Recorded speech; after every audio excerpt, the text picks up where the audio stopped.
If you're watching this video right now, something inside you has already begun to crack. Not breaking down, something more precise. The mask you've been wearing, the performance you've been giving, the version of yourself you constructed to survive, it's starting to fail. And you know it. You might not be able to name exactly what's happening. But you feel it. In the quiet moments. In the exhaustion that sleep doesn't fix. In the way you catch yourself going through the motions of your own life like an actor who's forgotten why they're on stage. Carl Jung spent decades studying this phenomenon. He called it the collapse of the persona. And what he discovered was both terrifying and liberating. This collapse isn't a mental breakdown. It's not depression or weakness or failure. It's the psyche's refusal to continue the lie. And if you've made it to this video, if something drew you here through the endless noise of the internet, it's because your unconscious mind is preparing you for what comes next. This isn't coincidence. This is synchronicity. Your soul recognizing exactly what it needs to hear. So let me ask you directly, when was the last time you felt like yourself? Not the version you present at work. Not the role you play in your family. Not the character you perform for friends or partners. But actually you. The real, unfiltered, unperformed version.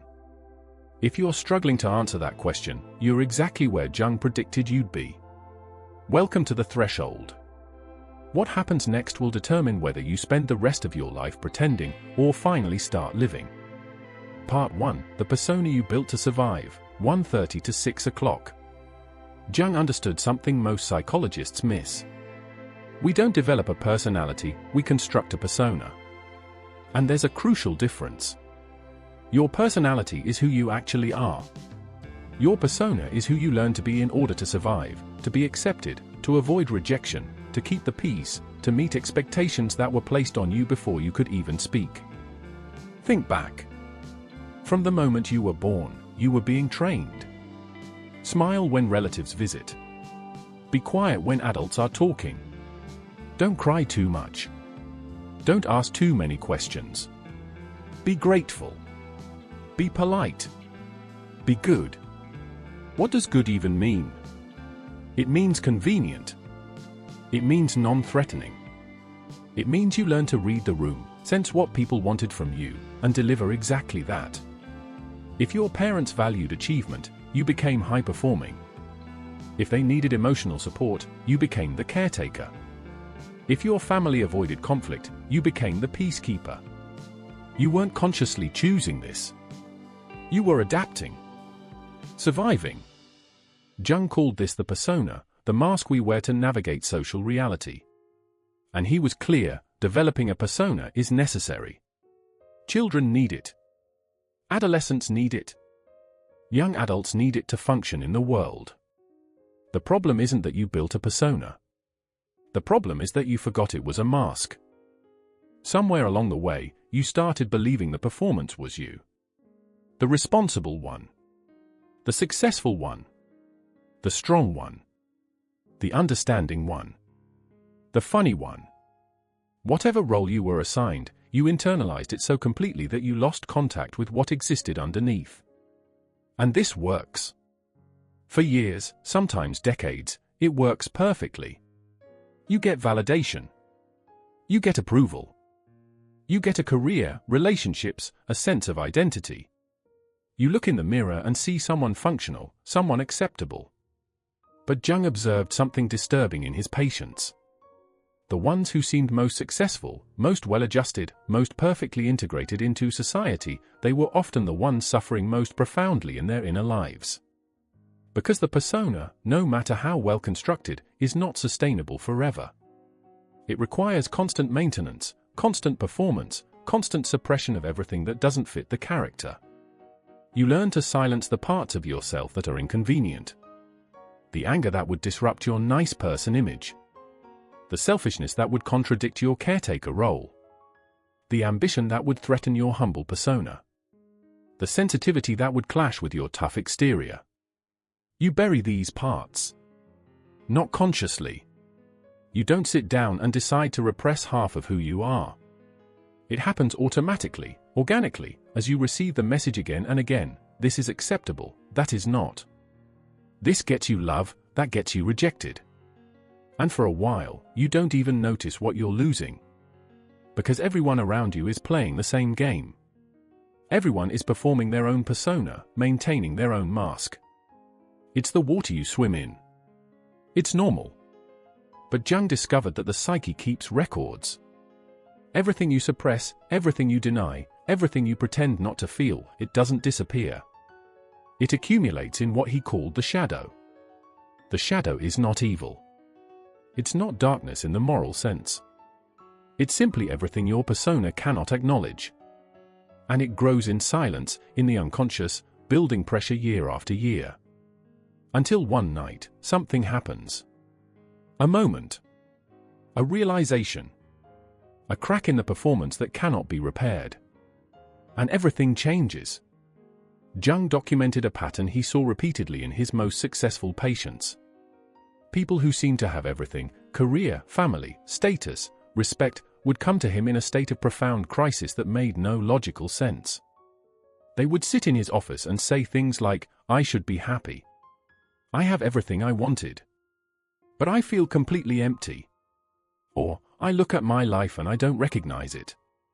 It's like I'm watching someone else live." This wasn't depression in the clinical sense. This was what Jung called the soul's refusal to continue the performance. The psyche reaching a breaking point where it could no longer sustain the gap between the persona and the self. The triggers varied. Sometimes it was a milestone birthday, turning 30, 40, 50, that forced a reckoning with time and authenticity.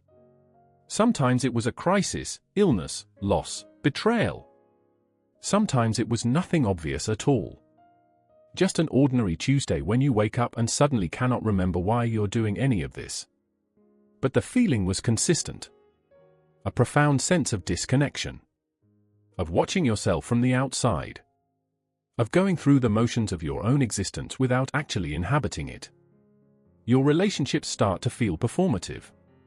You're saying the right things, playing your role, but there's a hollowness to it. You notice yourself calculating responses instead of feeling them spontaneously. Your work, even if successful, feels meaningless. You achieve things that should bring satisfaction, but the satisfaction never comes. It's like eating food that has no taste. Even your alone time feels wrong. You can't relax. You can't just be. Because you've spent so long being the persona that you don't know how to exist without an audience. And here's where it gets really uncomfortable. You start noticing the people around you. How they're all performing too. How every social interaction is a careful dance of masks meeting masks, personas validating personas, everyone pretending together.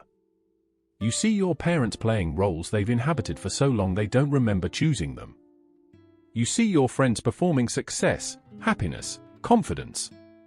You see your partner maintaining a version of themselves that may or may not be real. And you can't unsee it. Once you start to wake up to the performance, you can't go back to sleep. Jung said this is when the dreams change. They become more intense, more symbolic, more urgent. You might dream of being trapped in a building that's collapsing. Of wearing clothes that don't fit. Of being on stage but forgetting your lines. Of trying to speak but no sound coming out. These aren't random anxieties. They're the unconscious trying desperately to communicate what the conscious mind refuses to acknowledge. The persona is failing. The structure you built to contain yourself can no longer hold everything you are. You might try to fix it at first. Maybe you just need a vacation. A new hobby. A change of scenery. So you book the trip, join the gym, redecorate the house. And for a moment, it helps. The distraction works. But then you come back. And the feeling comes back with you. Stronger than before. Some people at this point make dramatic external changes. They quit their job, end their marriage, move to another city. They think the problem is circumstantial. If they just change the situation, they'll feel better. And sometimes this works temporarily. The new situation provides relief because it allows them to perform a different persona. A freer one, maybe. a more authentic one. But Jung observed that unless you address the root issue, the gap between who you are and who you're pretending to be, you'll just build a new mask in a new location. Different costume, same performance. The real crisis comes when you realize external changes won't fix this. When you understand that the prison isn't your job or your relationship or your city. The prison is the persona itself. And you've been both the prisoner and the guard. This realization is devastating.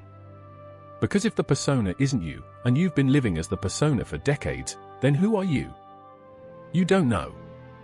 You genuinely don't know. You've been performing for so long that you've lost contact with the performer.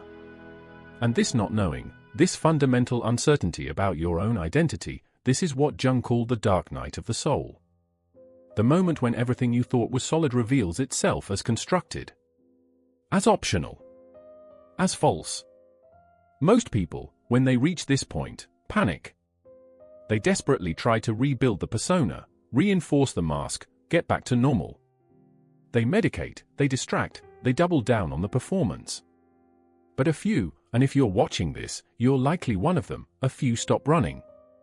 They stop trying to fix it. And instead, they ask a different question.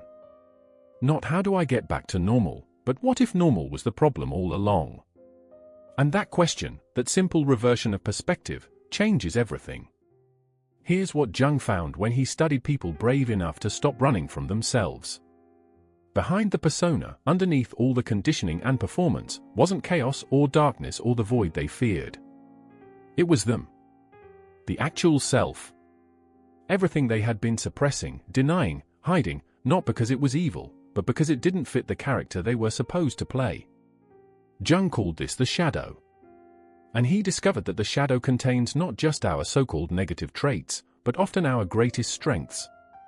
The parts of us that are too powerful, too authentic, too threatening to the social order to be allowed expression. Think about what you learned to hide as a child. Maybe it was your anger, because good children don't get angry. Maybe it was your ambition, because humble people don't seek attention. Maybe it was your sensitivity, because strong people don't cry. Maybe it was your wild creativity, because serious people don't waste time on frivolous things. Whatever it was, you learned that expressing it would result in rejection, punishment, or abandonment. So you buried it. You split yourself in two, the acceptable persona and the unacceptable shadow. And you've been living as a fraction of yourself ever since. Jung discovered that this split creates a specific kind of suffering. Not the obvious pain of trauma or loss, but something more insidious. A chronic sense of incompleteness. Of living at partial capacity. Of being simultaneously exhausted from maintaining the persona and starved from suppressing the self. This is why people who seem to have everything can feel empty. They have everything the persona wanted. But the self, the real self, has been locked away, unfed, unrecognized, slowly dying of neglect. The integration Jung talked about isn't about becoming a better version of your persona. It's about dismantling the persona entirely and learning to live from the self. But here's what makes this process so terrifying: you can't integrate the shadow while maintaining the persona. They're incompatible. The persona is based on exclusion, being only what's acceptable. The self is based on wholeness, including everything you are. This means integration requires a kind of death. The death of the identity you've been defending your entire life. The death of who you thought you were. The death of who everyone expects you to be. And death, even symbolic death, triggers every survival instinct you have. Your mind will generate 1,000 reasons to stop. You'll be flooded with fears. What if I become someone awful? What if people reject me? What if I lose everything I've built? What if there's nothing underneath the mask? Jung understood these fears. But he also understood something crucial: the shadow isn't what you fear it is. It's not a monster waiting to destroy your life. It's the parts of you that have been waiting your entire life to finally be acknowledged. When you start to integrate the shadow, strange things happen. You might discover that your anger, when acknowledged, transforms into healthy boundaries. That your so-called selfishness is actually self-respect. That your sensitivity is a gift, not a weakness. that your wildness is your life force.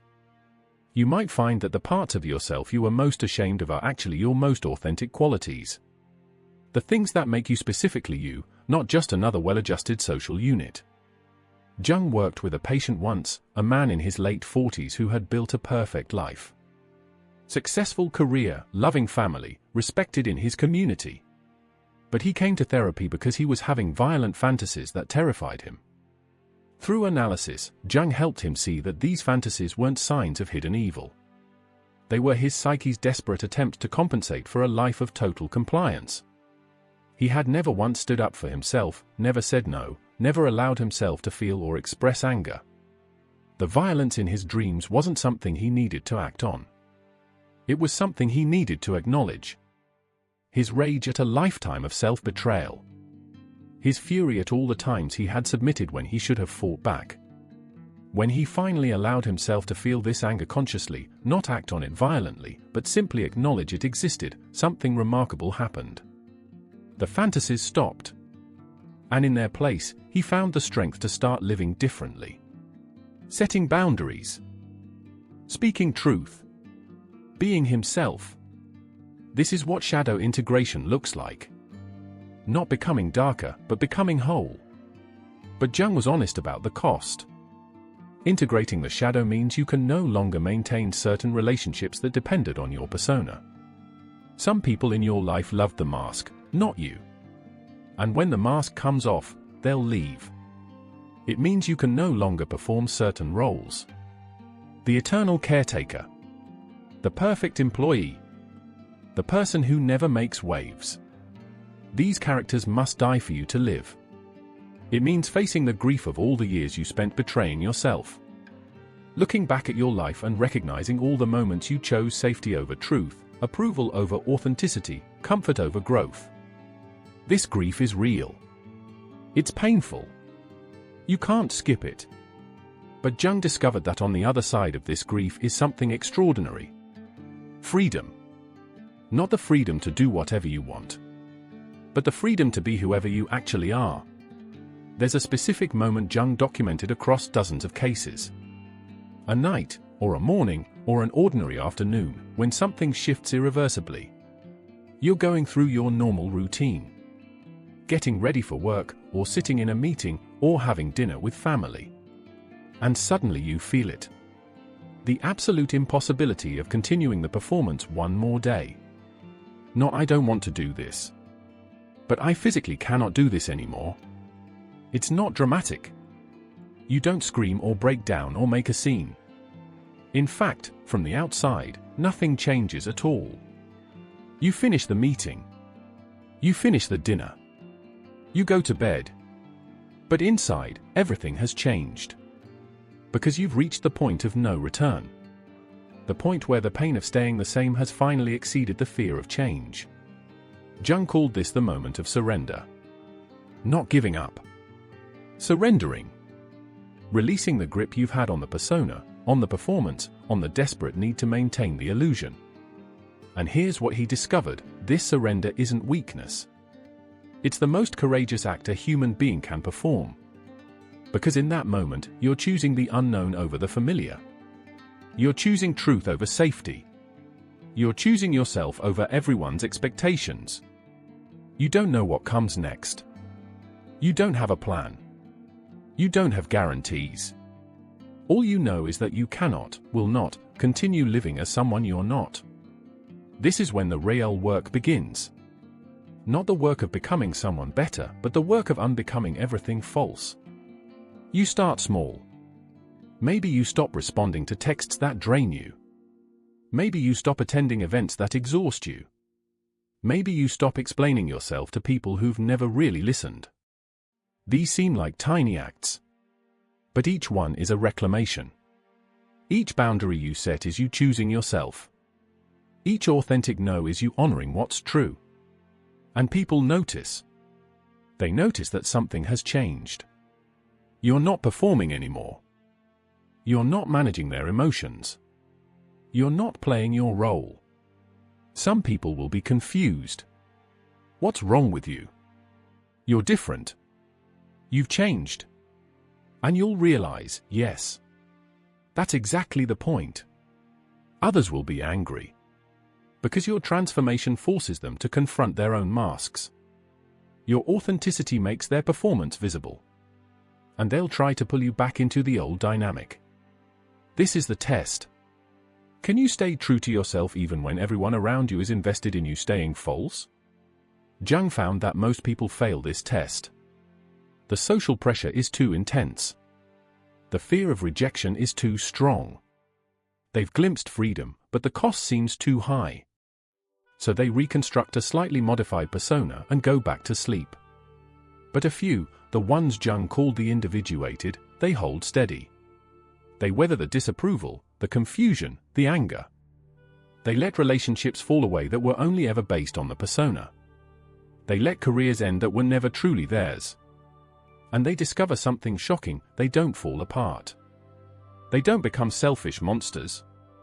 They don't lose everything. Instead, they become more themselves. More present. More alive. The energy they spent maintaining the mask becomes available for actual living.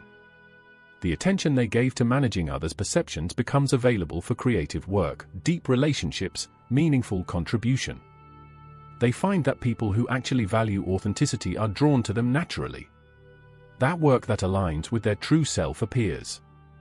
That life becomes simpler, not because problems disappear, but because they're finally addressing the right problems.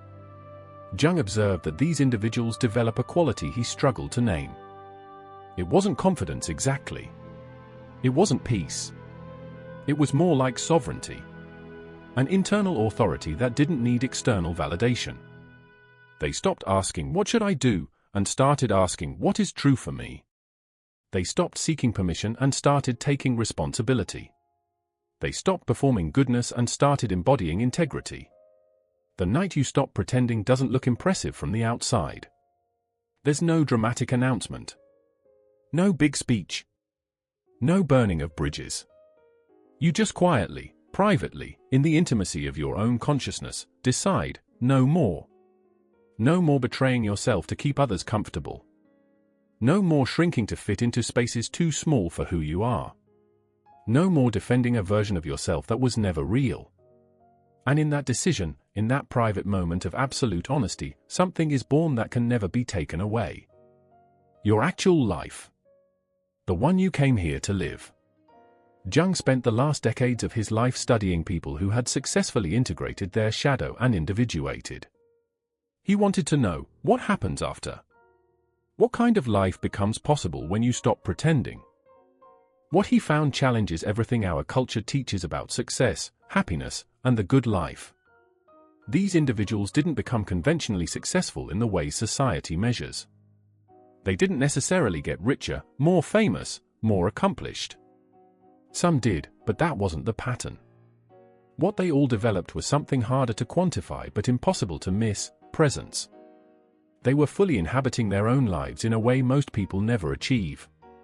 When you spoke with them, they listened completely. Not performing listening while planning their response. Actually listening. When they spoke, their words carried weight. Not because they were particularly eloquent, but because there was no gap between what they said and what they meant. No performance, no manipulation, no hidden agenda. Just truth. They moved differently through the world. There was a groundedness, a solidity. They weren't reactive. They weren't desperate for approval. They weren't defending anything. Jung noticed they had all lost the need to prove themselves. They knew who they were. Not in an arrogant way, but in a simple, factual way. Like knowing your own name.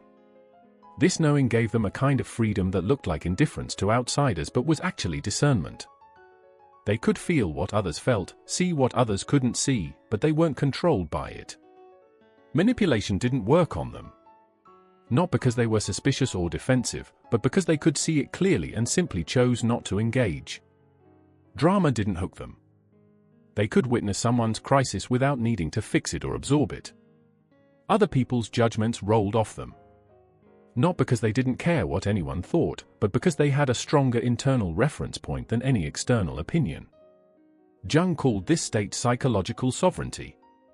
And he found it was often accompanied by an unexpected side effect: synchronicity increased.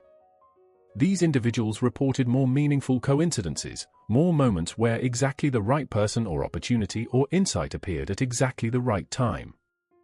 Jung's theory was that when you stop living from the persona, when you align with your actual self, you become more permeable to the unconscious. And the unconscious, being far more intelligent than the ego, orchestrates connections the conscious mind could never plan. It's not magic. It's alignment. When you're being authentically yourself, you naturally gravitate toward people, situations, and opportunities that match your true frequency. And you stop wasting energy on everything that doesn't. Life doesn't become easier in the sense of having fewer challenges.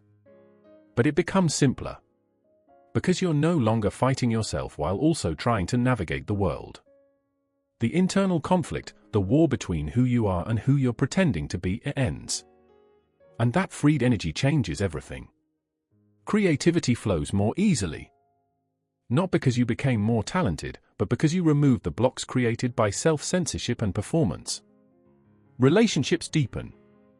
Not because you found better people, but because you can finally be known. When you drop the mask, intimacy becomes possible. Work becomes meaningful. Not because you necessarily change careers, but because you're bringing your whole self to whatever you do. Even solitude transforms.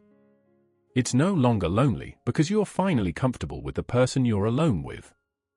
Jung observed that these individuated people often became less social in quantity but deeper in quality. They had fewer friends but more authentic connections. They attended fewer events but were more present at the ones they chose. They simplified their lives dramatically. Not out of asceticism, but out of clarity about what actually mattered to them. And they developed what Jung called a relationship with the unconscious. Through dreams, through creative work, through meditation or active imagination, they maintained an ongoing dialogue with the deeper parts of themselves. This wasn't spiritual bypassing or checking out of reality. It was the opposite. It was becoming more real, more engaged, more alive because they were no longer fragmented. The persona had kept them split, part of them acceptable, part hidden. Integration made them whole. And wholeness created a kind of power that didn't need to dominate, convince, or perform. Just being themselves was enough. Jung wrote in his journals that he had seen people transform their entire existence through this process. Not by adding more achievements, more possessions, more status, but by subtracting everything false until only truth remained. And that truth, that authentic self, turned out to be far more interesting, capable, and powerful than any persona they had constructed. But he was also clear, not everyone makes it through. Many people glimpse this possibility and turn back. The death of the persona feels too risky. The grief of wasted years feels too painful. The uncertainty of the unknown feels too terrifying. They go back to sleep. They reconstruct the mask. They live the rest of their lives with the quiet knowledge that they could have been free but chose safety instead. And that knowledge, Jung observed, created a specific kind of suffering. Worse than never knowing. Because they know they made a choice. And they have to live with it. If you've watched this entire video, you're at a choice point. You can close this tab, go back to your life, and pretend nothing shifted. You can file this under interesting content and continue the performance. Or you can accept what your unconscious already knows: you didn't find this video. It found you. At exactly the moment you needed to hear this. The crack in your persona that brought you here isn't going to heal. It's going to widen. Because your psyche is done pretending. It's preparing you for transformation whether your ego is ready or not. Jung's final message to his patients was always the same: the treasure you seek is buried in the place you're most afraid to look. Under the persona. Behind the mask. In the shadow you've been running from. You don't need to have a plan. You don't need to know what comes next. You just need to stop. Stop performing. Stop pretending. Stop betraying yourself. And in that stopping, in that moment of absolute honesty with yourself, something begins that cannot be undone. Your real life. The one that's been waiting for you to finally show up. The night you stop pretending isn't the end of who you are. It's the beginning of who you've always been. So I'll ask you one more time, who are you when no one is watching? Not who you should be. Not who they expect. But who you actually are. Your answer to that question will determine whether you spend the rest of your life performing or living. Choose wisely. And if this message resonated with you, if something in these words touched the part of you that's been screaming in silence, leave a comment. Not for me. For you. As a declaration. As a commitment. Right, I'm done pretending. Because naming it makes it real. And once you name it, you can't unsee it. Your transformation has already begun. The only question is whether you'll have the courage to see it through.